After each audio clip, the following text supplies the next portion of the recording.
We hope those help you out there not to damage your RV, but more importantly, so nobody gets injured. And we do this every single time. We don't know exactly the facts of what happened with that woman. We were traveling down the road and all of a sudden one of the bay doors just flies open. We've talked about this in a million different videos. This makes life so much easier. Hey everyone, Izzy and MJ from Endless RVing. This is a follow-up video to another video we did about a woman who tragically died at an RV campground. We'll link that up above. But in that video, which got a lot of views and feedback, people asked us, well, what is your checklist? Can you provide a checklist for us? So in this video, we're going to address that. We're going to show you everything we do before we depart for any kind of RV trip.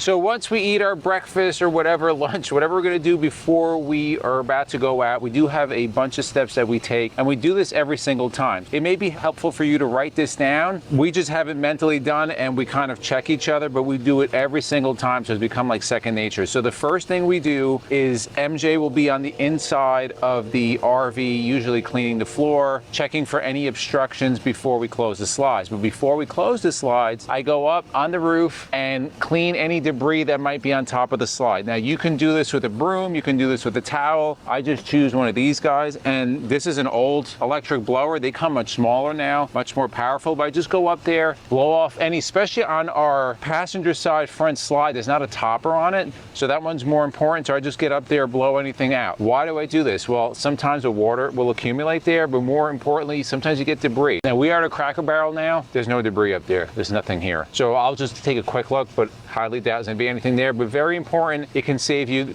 from getting wet when your RV, like going down the roadway. Also, it can save damage to that slide. Now the next one is really, really important, and we don't know exactly the facts of what happened with that woman in the video that we discussed, but we have a suspicion that maybe the emergency brake wasn't on. So that is extremely important. Make sure your RV is in park, your tow vehicle, everything is in park, and you have the emergency brake on. So we always do that. You may be asking yourself, well, isn't that the most important? That should be the first thing. So it depends on the RV. For us, when we set up, we have to have the emergency brake on, vehicle in park, for the levelers to even work. Prior to us bringing the levelers up, we just want to make sure the emergency brake is still on. For us, it's just another step. Right. If you have kids, if you have other people, who knows who pulls that emergency, just visually check it. Now, if you have a towable, you want to make sure the chocks are down, right?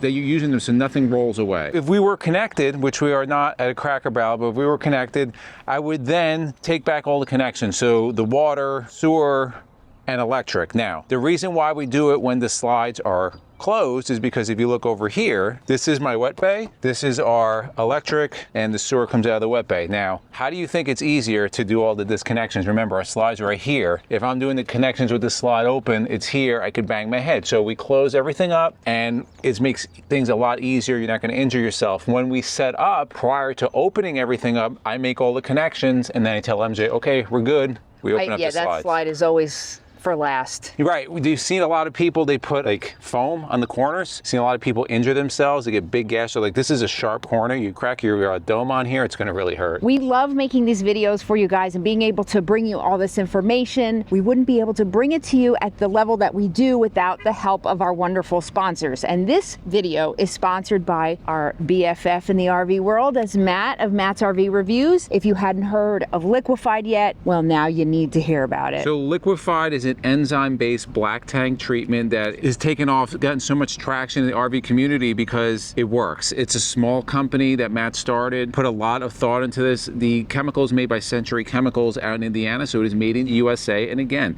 is it a enzyme-based black tank treatment, which means that it liquefies whatever waste is in there. We did a full video of how it works. We'll link it up above if you want graphic details to see how it works. Stuff works, guys, and the reviews speak for itself, and the success of the company speaks for itself. They come in different forms and different, I like to call them flavors, but scents. So you can get lavender or orange. They smell amazing. And they come in pods, so you can get the pods. It comes in a liquid form, and now Matt is starting to offer a powder form as well. Matt is so confident that if you use his product, you will continue coming back, that he's going into his own pocket and he's giving away free bottles of Liquified. All you have to do is go to liquifiedrav.com/free bottle. you will get a free 16-ounce bottle. All you have to do is pay for shipping. Now, there's some confusion. Some people, you can get the 16 or 32 ounce. If you choose to get the 32 ounce, it's really discounted, but the 16 ounce is absolutely free other than shipping.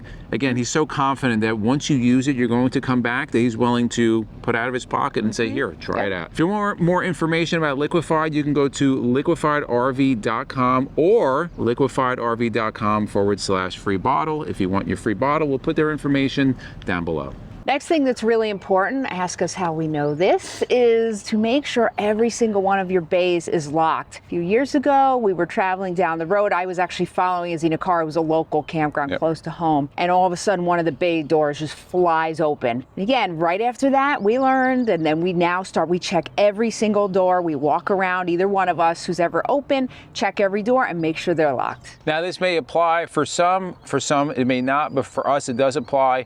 We have a propane coach.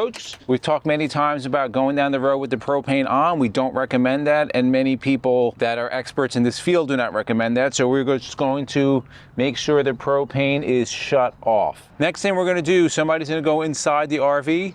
They're going to turn it on. They are going to bring up the leveling jacks, and then for us, since our motorhome is equipped with liquid spraying, we're going to get to a appropriate ride level, the normal ride level height. If you have a diesel pusher, you would air up. If you have a trailer, you don't have to do any of that. So you can see behind us, we are at appropriate ride level. Levelers are up. We're going to do a visual walk around, make sure the levelers are up, and then we're going to pull out to get ready to hook up our vehicle. But what's some really important thing when doing that? We use our radios. We've talked about this in a million different videos. This makes life so much easier. We also, as Izzy said, do an exterior walk around, but we're looking for any obstructions. We're looking for anything we may have left behind, making sure the awning is in all the way, making sure the slides are flush, all of these little things before we hook up Nellie. Nellie to this thing. Which is really important. So MJ, I'll be in the driver's seat. MJ will be outside with the radio. When I'm pulling out, she's looking for any tail swing, trees, not so much here because there's not really much going on, but she's still going to be out here. Any traffic that's coming in that I may not be able to see, at least we have a second pair of eyes. So the next one's going to be, if you have a Toad or a tow, is going to be hooking up either one of those. We have a Toad, so we tow our little Mustang behind us. So MJ will direct me in, just me being aware of her position where she's at, her being aware of where she's in position of the car. She'll direct me. She has a good line of sight of where the tow bar goes hooked up. Once we're hooked up and it's secured, I make sure the arms are locked out. That way we know this is secured on here. I then throw it in neutral, one click. That's how it works for us. And then we come and do our work.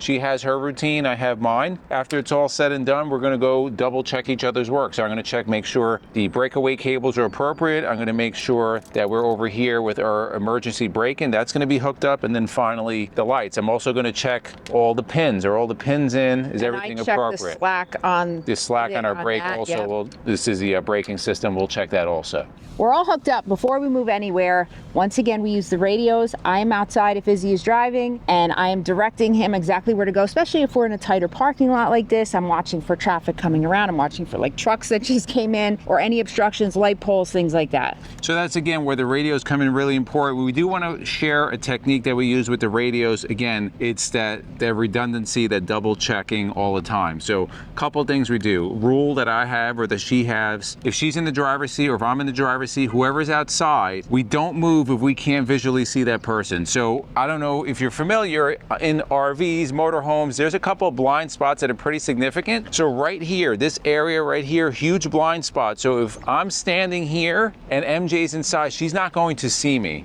Also up front, right here, you have about a 6-foot distance. So if you want to come here, hon, if you're standing right here, very close, I can't see her from inside. She has to probably be about that far from the RV for me to see her. So I very well may not be able to see her, and she's in front of the RV. Now, it's her responsibility or my responsibility if I'm outside the RV to make sure that I'm seen. So I don't put myself in those positions. But again, double redundancy. Right. You have to make sure you're seen. I have to make sure that I see you, or vice versa, depending who's in the driver's seat. Right, and again, and make sure there's no other kids or anybody else. But again, that RV's not moving unless we have contact. Right, now, so we're gonna talk about this. Yes. So we have the radios and how they work. You have to key them for a second. Now you can hear the mic on the other side. Ooh.